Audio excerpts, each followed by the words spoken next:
Growing up, one of my absolute favorite video games to play was the original Sonic games. And I mean the old ones. Like, remember the one that was just called Sonic, and then you had Sonic and Knuckles, Sonic and Tails, and then Sonic CD. I was a huge fan, raving fan. I beat every single one of those games multiple times. Absolutely loved it. I just had so much fun playing it. That was, in my opinion, Sega's crowning achievement. And then sadly, Sonic just went away and died somewhere and hasn't been seen until recently. In 2020, you want to know what was one of the bright spots of 2020? Was the movie Sonic the Hedgehog that came out. And it was one of the bright spots because I got to tell you, it was one of the few video game movies that didn't stink.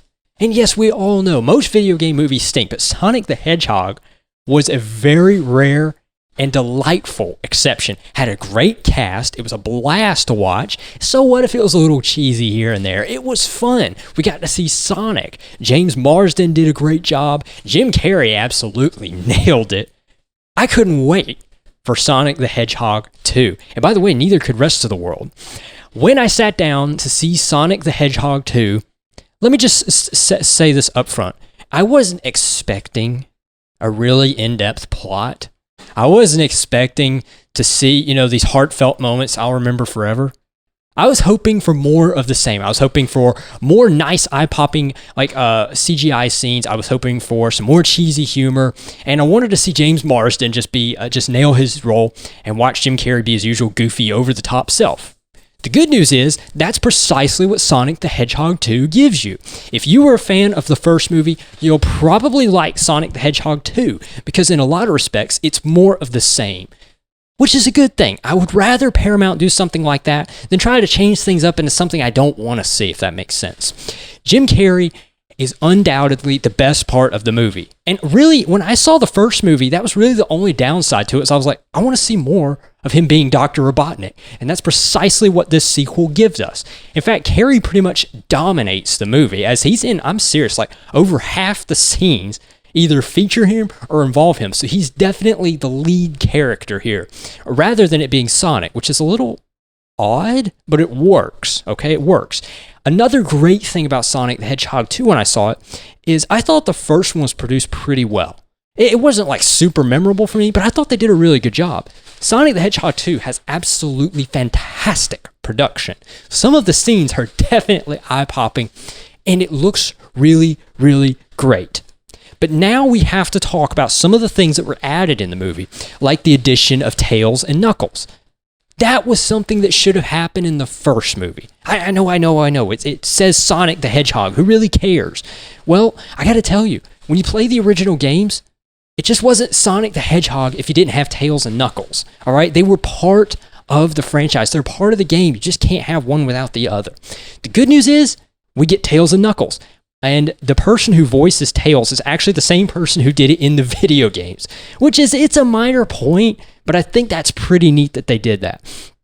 They brought back Knuckles, and guys, I got to tell you, from the moment I saw the trailer, I instantly realized that if Sonic the Hedgehog 2 had any flaws, and yes, it does have a few, we're about to get into that, its major flaw was going to be how it produces Knuckles, because he's a pretty tough character to nail, mostly because he's not really a character.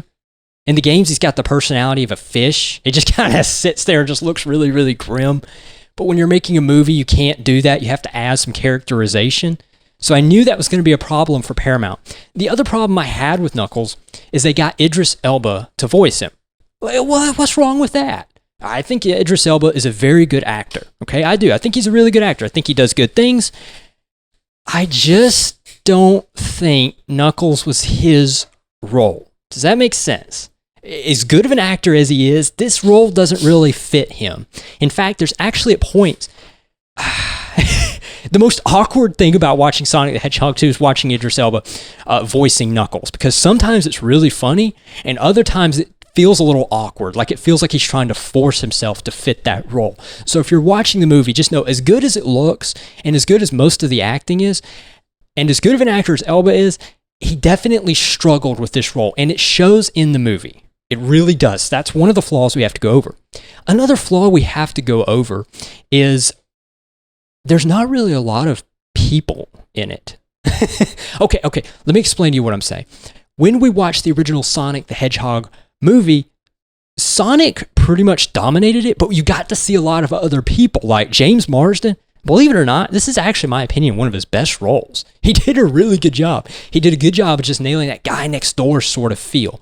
And he did, it really showed. And I liked some of the other people, like you had Crazy Carl, who I know wasn't in there for like, 2 scenes, but it was still funny. You got to see his idiot deputy, Wade. I really liked seeing him. And you really don't see a return of almost anybody. In fact, I think I can count only maybe 2 or 3 scenes where there's actually people. The whole thing is just focused on Sonic, his buddies, and Dr. Robotnik. And I know that sounds like such a weird thing to say, because you're like, I'm going to see this movie to see Sonic and Robotnik. Why would I care? That's what I thought too. I thought that same thing until I saw the movie, and I suddenly realized I kind of missed Marsden's character. I wanted to see a little bit more of him and his goofy deputy and things. And believe it or not, you wouldn't think so. Clearly, Paramount didn't think so, but you wouldn't think this. But it actually does drag the movie down a little bit. I know that's such a weird thing to say when we're talking about a Sonic the Hedgehog movie, which is a completely absurd and unrealistic concept in and of itself. But if you see it, you'll know exactly what I'm talking about. And one last thing I want to go over. While I do respect that Paramount tried to make this more in line with the games, it felt really forced most of the time. Like when they tried to write a backstory for Knuckles, and he's actually an Echidna warrior, part of an Echidna warrior tribe on some planet far, far away. And he went to war with the Owl tribe that raised Sonic. And the Owl tribe is actually the guardians of a sacred gem that was passed down through the centuries and blah, blah, blah, blah, blah. You get the idea. Look, I know it's a Sonic the Hedgehog movie. I know it's geared for kids. I know you're not supposed to take it too seriously, but this is just reaching a little too far, even for Sonic the Hedgehog. And if you think I'm kidding, watch it for yourself. So Knuckles is at times funny, but his backstory and his whole character drags the movie down a little bit, especially when they try to flesh it out. It just doesn't work. By the same thing with Tails' character. Yes, it was fun to watch Tails, and I would really like seeing the same actor come out, but trying to come up with a backstory for Tails also didn't work, and it just felt like Paramount was reaching far too much. And while I think it was the right idea to put the Chaos Emeralds in there, because that was the whole point of all the other games, in fact, when I watched the first movie, that was my first question. Where's the Chaos Emeralds? Where'd they go?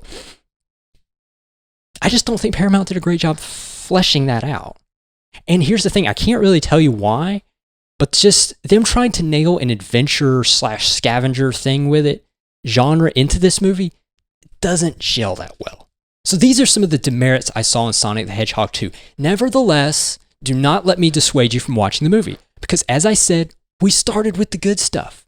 It's another Sonic the Hedgehog movie, and it looks really great. There's fantastic production. It's a lot of fun watching Sonic.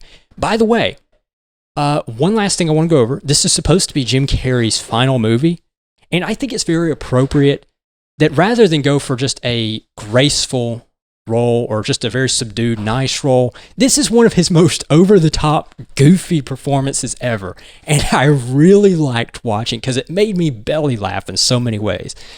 I hope you still will act a little more, but if not, farewell, Mr. Carrey. You made us all laugh, and you made me laugh. So those are some of the good things about the movie. Fantastic production, Sonic, one of Jim Carrey's really good performances. I won't say it's his best, but it's a really good performance. There is a lot to like about this. No, there's not much of a plot or story or anything, but cheesy humor and nice action scenes really do make for a very fun experience, I have to tell you, despite the warts. So I'd give this a 7 out of 10. I had fun watching it. I just don't think it's necessarily a great movie, that's all.